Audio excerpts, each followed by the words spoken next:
morning, everybody. Happy new week. And if you are in Victoria, hope you're enjoying that extra day of the long weekend. It's Labor Day here in Melbourne. So I'm still have turned up to do my Monday morning live because I'm committed to it, and I'm not anywhere traveling this week. So, well, not early this week. So therefore, why not get my Monday routine underway and get this week started on a high note? So literally like a minute ago, I finally came up with the idea of what I wanted to talk about today. I went through about 5 different things and I thought I had one picked, and 2 minutes ago I thought, nah, I feel like talking about something different, and literally unpacked it in the last 60 seconds. So I hope you are having a great long weekend if that's what you're doing, or you're back to it this Monday morning. So today we are going to talk about know your numbers, love your numbers, and grow your numbers. And for small business owners, how essential and critical it is to monitor their activities, no matter what stage of their business they are, because getting into the habit of knowing them, learning them, growing them, loving them is the most important thing in order for you to also reflect and see how far you have come from wherever you're starting from.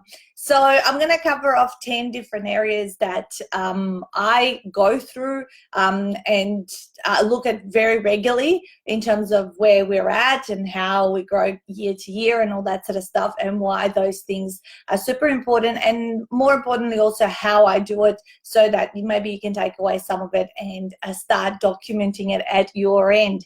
All right, so let's get going in my top 10 list, because I always feel like I'm running out of time at the other end. Good morning to Ruth over from the US. So we're actually traveling to the US in less than 2 weeks' time, visiting again over there and going to WrestleMania and doing a tour. All right, so the very first thing that I started, I'm kind of going to rewind the clock back and think about the kind of things that I was looking at in my business and what I was monitoring. And the very first thing that I actually got told by my mentor to do is to get into this habit of monitoring my marketing efforts. So what was I doing out there? Who was I meeting? How are things? Good morning to those people who are just joining.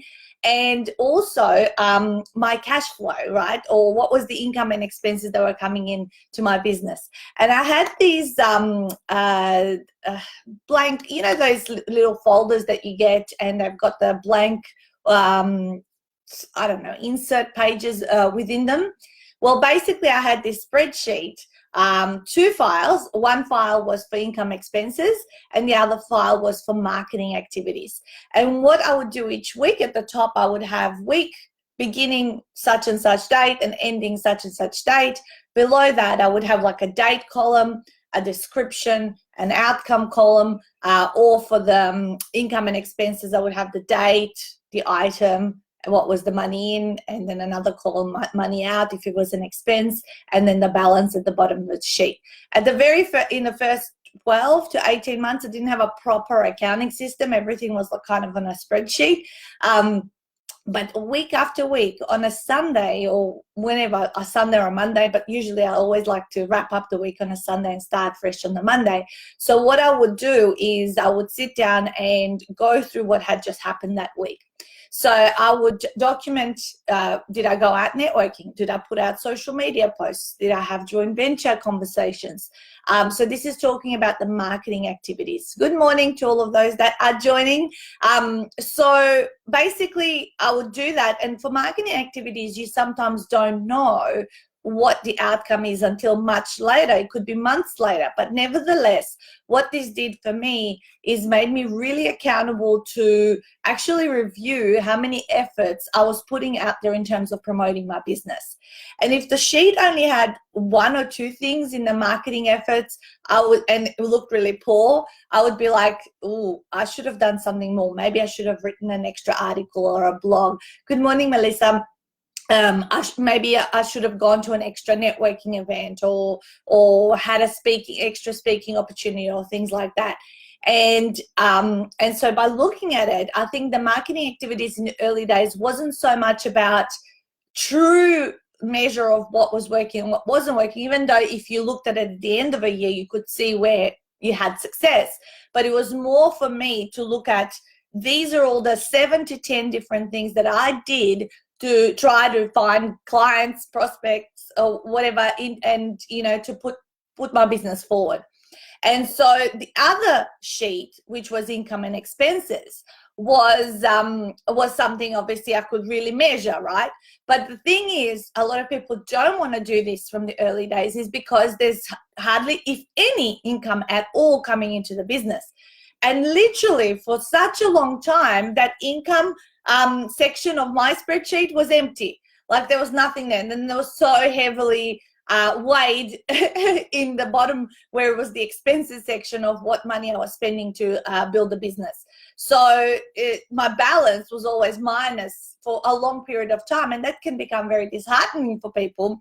But I got into this habit that every week I sat down and I wrote down all of my marketing activities, what they were, and after a period of time I would look back in them and look at, was there an outcome of these? Then I could figure out actually where I was getting clients from.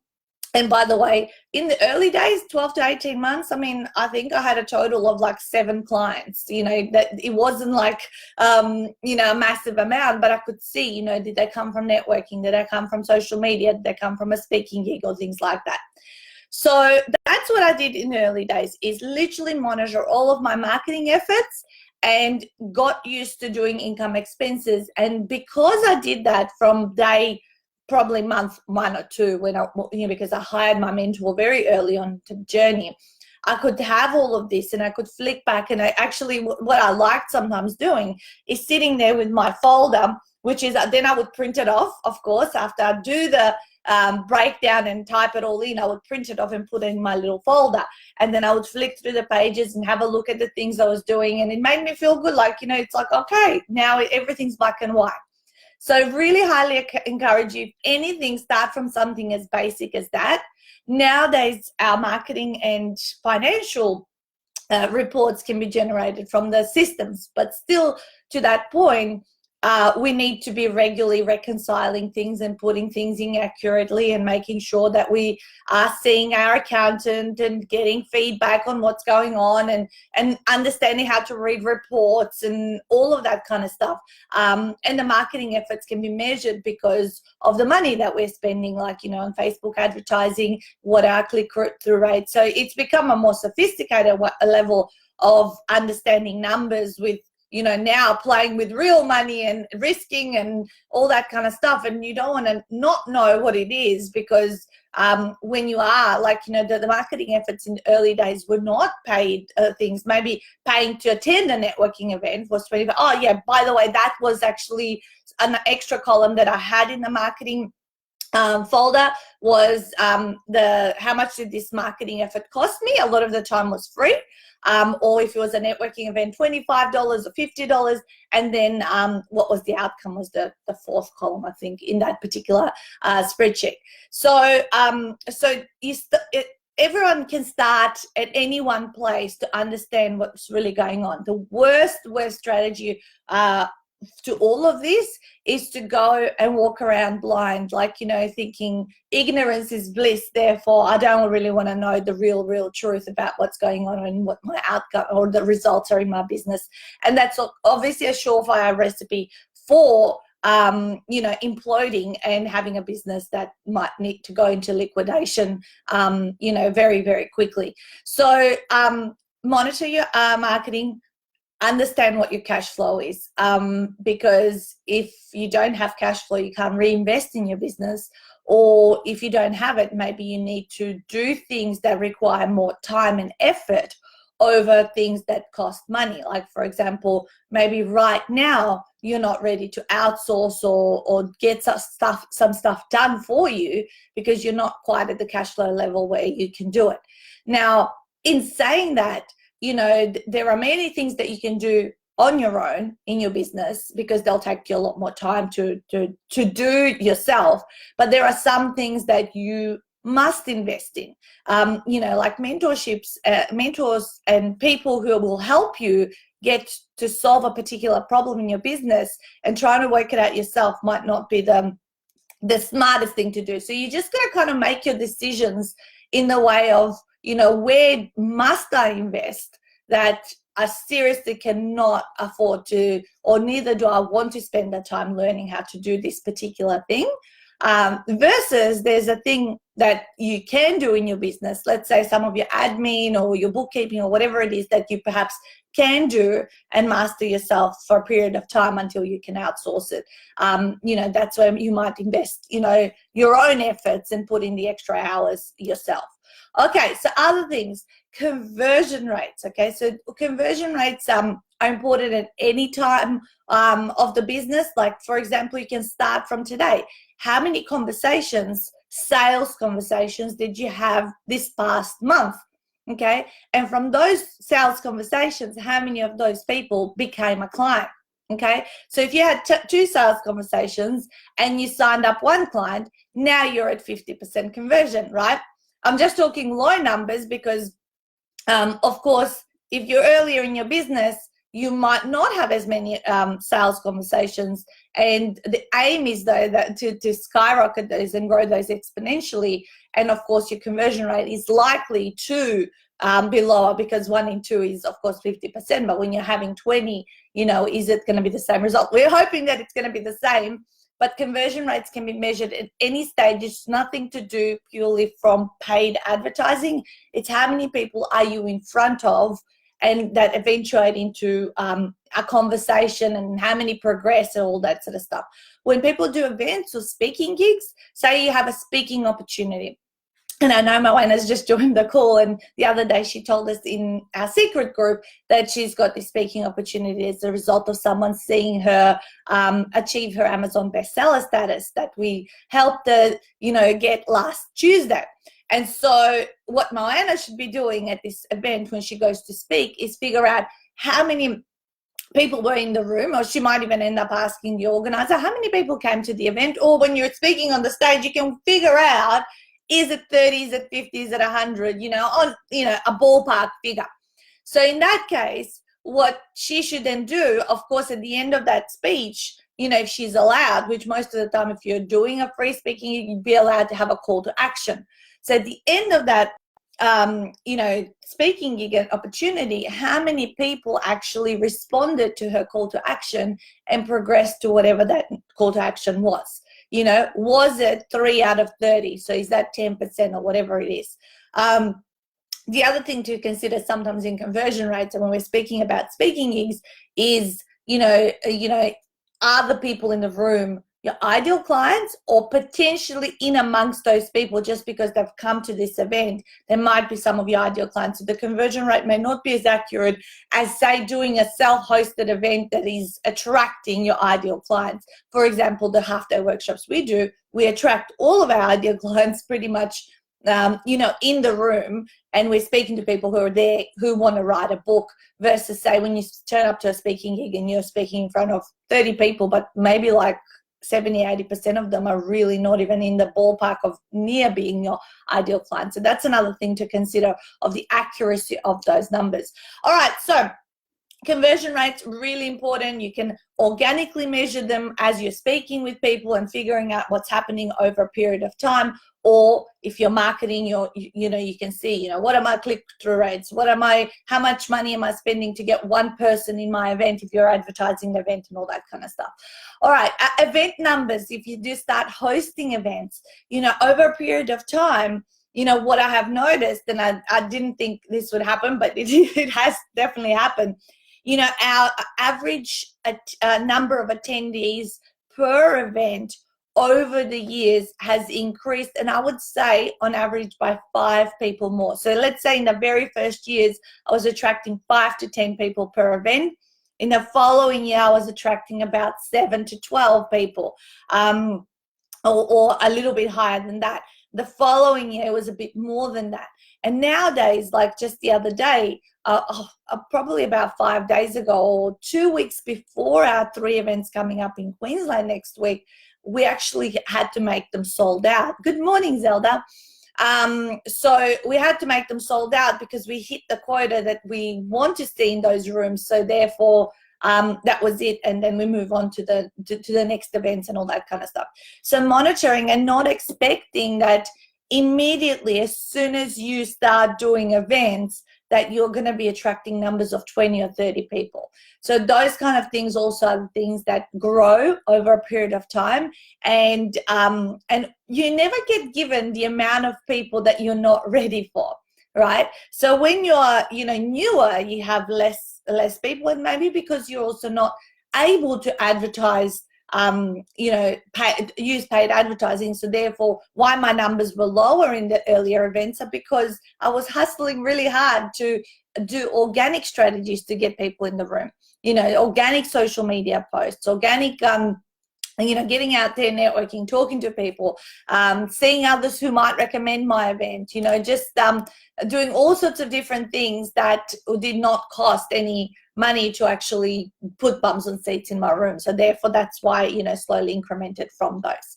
All right, so next thing is we talked about event numbers and then people at speaking gigs, but also measuring how many times you actually speak in front of people in a year. One of my first goals that I set for myself in my probably about 6 months in, after 6 months, I think it was that second year of the business. So if I started May 2010, in January 2011, I set a goal that year I wanted to speak 20 times in front of people, like in front of groups of people. So what I said, that means I need to generate or have 5 different speaking gigs opportunities. Now, what counted was anything that was 10 minutes and over. Okay, so I go, how am I going to be able to find this? Obviously, keeping an ear out and presenting myself to organizers or putting my hand up when they said we're looking for speakers, but also by self-hosting some of my own events. So it was a blend of being invited to speak.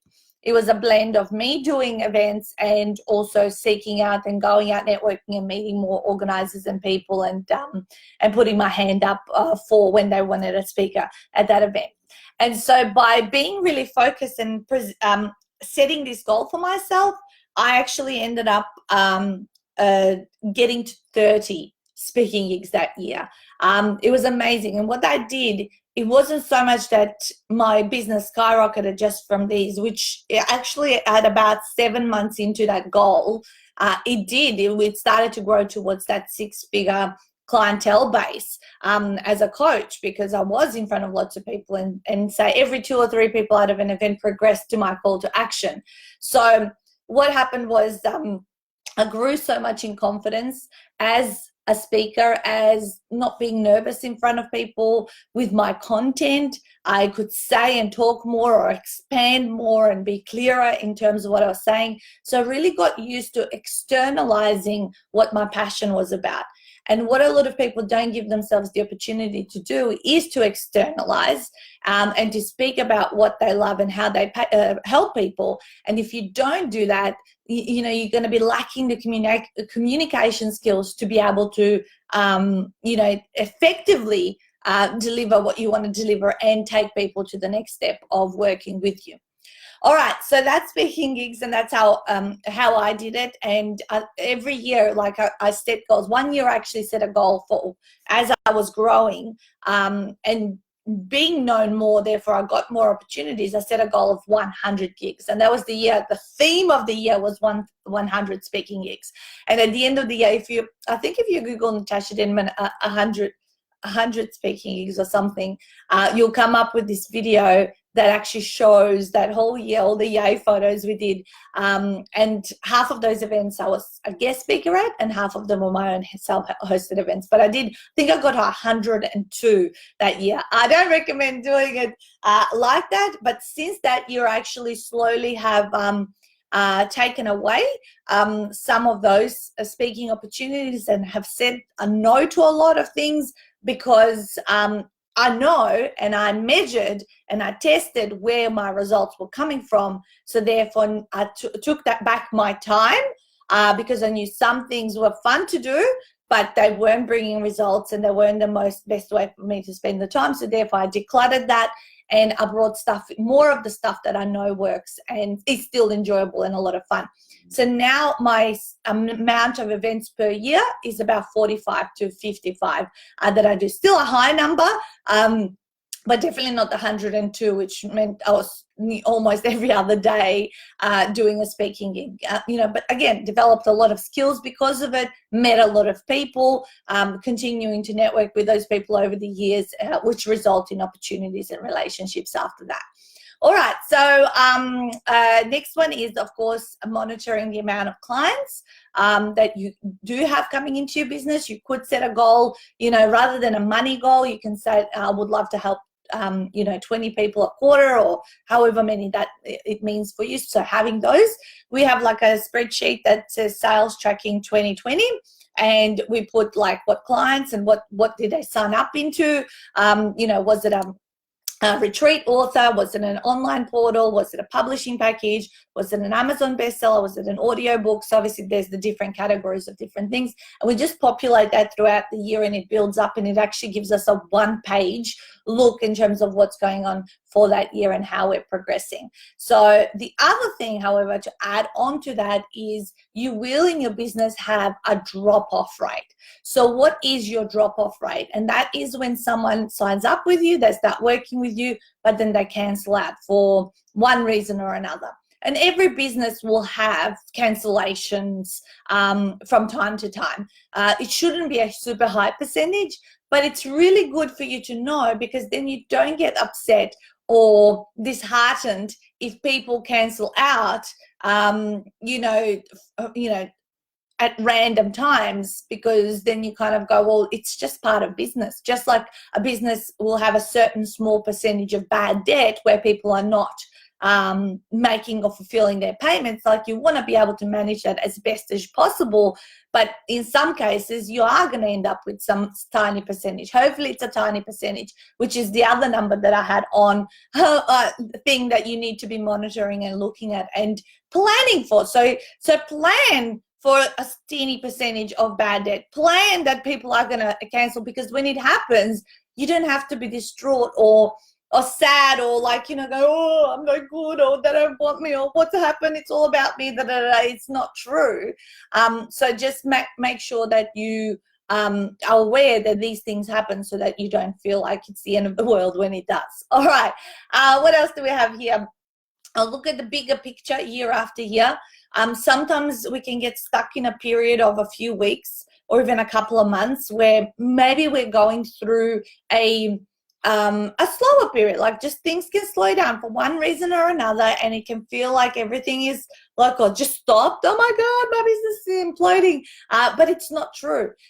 So what you need to look at is, what is the bigger picture? What is the conversion rate over this whole year versus over all of last year?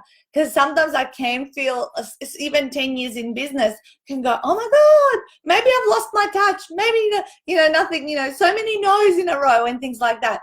And then something will flick, and then you'll have this period of absolutely smashing and quadrupling your conversion rate, and go, where did that now come from? Of course, I've still got it, right? And you tell yourself those things, but then I stop myself when I do have the periods of where I feel like, it stagnates. I say to myself, hang on, let's just look at let's look at what's happened over the last full 12 months, rather than looking at this small blip of time where things might not be, growing as I would love to, because timing is everything. And I always hate going through those times. I hate how I feel and all that sort of stuff. But then I stop myself, and now with wisdom in my pocket, I know to just take it easy. You've gone through these periods time and time again. The best thing about having gone through experiences previously, you kind of know what to expect, and what's going to happen. And, even Christmas time, there's this pattern in human behavior that people get so, worried about. Oh my God, it's Christmas. Everything's going to shut down for one day and I won't be able to do stuff, or, And I feel that this emotion rises in people, and we always have 2 or 3 things that are just like, it's like, oh, why are these people like, like that? But now I know to expect it. Oh yeah, it's the pre-Christmas, crazies that, are coming around, or the vibes around and all that kind of stuff. So look at past experiences and maybe take away some of what I have said today, as, okay, she says that this happens kind of, on a regular basis. I'll kind of know when I see it that perhaps it is normal, yeah, and not, get as worried as you might, and what I used to as well. The last one I had on my list is your networking numbers. So especially if you're early in your business, what are your 2 networking events that you're getting out to meet people, to connect with people, to continue growing your network, which we know is your net worth.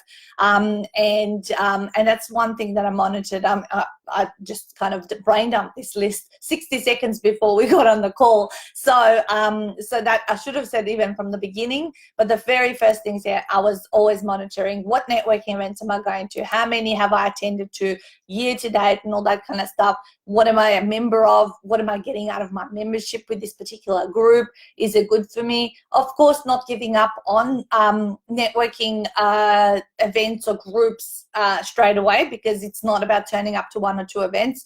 I think you need to be in a place for a minimum of 6 months, if not 12 plus, where you've established relationships and you've gotten to know people, and people have gotten to know you before things start to sort of happen, and referrals and people helping you out and all that kind of stuff. So really, really important to monitor that. So let's do a quick summary of the things you should be looking at and reviewing, not just weekly, monthly, and then of course yearly in the bigger picture. But these are the things that are really important to learn how to love, so that you can then also speak business to other people, because as you grow and you scale, people want to know your numbers. They want to know what's your conversion. If I'm going to collaborate with you, what's this and what's that? And you don't have to tell them absolutely everything, but some things, they're actually could be your ammunition, if you like, to be able to go, this is what we do, this is what it looks like. Like when people say, how many events do you do? What does it mean? And how does this a $2 million business? I go, well, we do 40 events a year, which eventuate into four retreats, average about 20 authors per retreat, multiply that, and we've got all of that. So I kind of can reverse engineer everything for people to actually go, yeah, this is exactly what it looks like. So it's right there, black and white. I don't need to show you even my, accounting figures.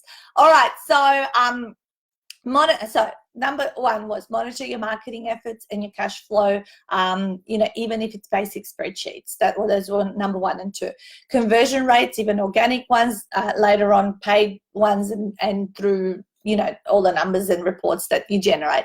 Event numbers, if you're going to do events, and then of course speaking gigs, who's coming there, how many people were there, what was the call to action, all that kind of stuff.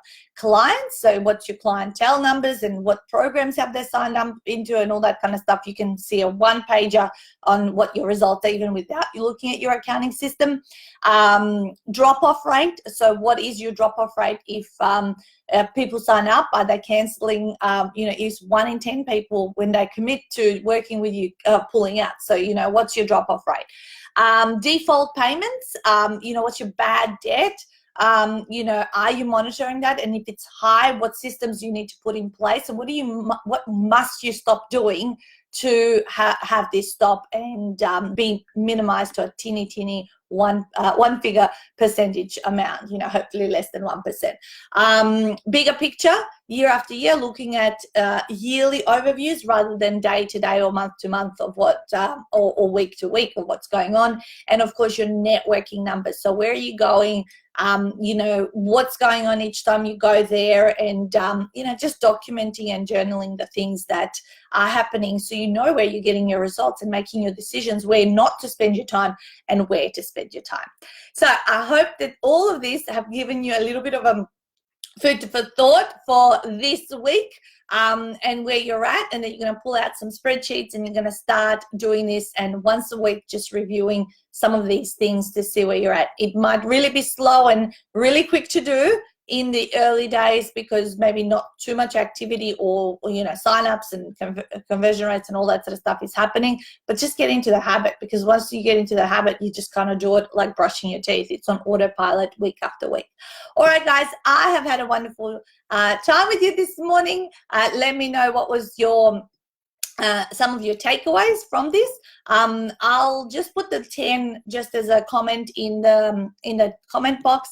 If you're in Victoria, or I think it's South Australia as well, have a great rest of the public holiday. I certainly will after my lives, and then back to it from tomorrow. We're off to HypnoBiz this weekend for the conference on the Gold Coast, as well as we're doing our Queensland events next week, and then the US after that. So we've got a big month of travel and events about to start, and we're super excited to meet lots of new people everywhere. All right, have a wonderful week and smash it out. Bye, guys.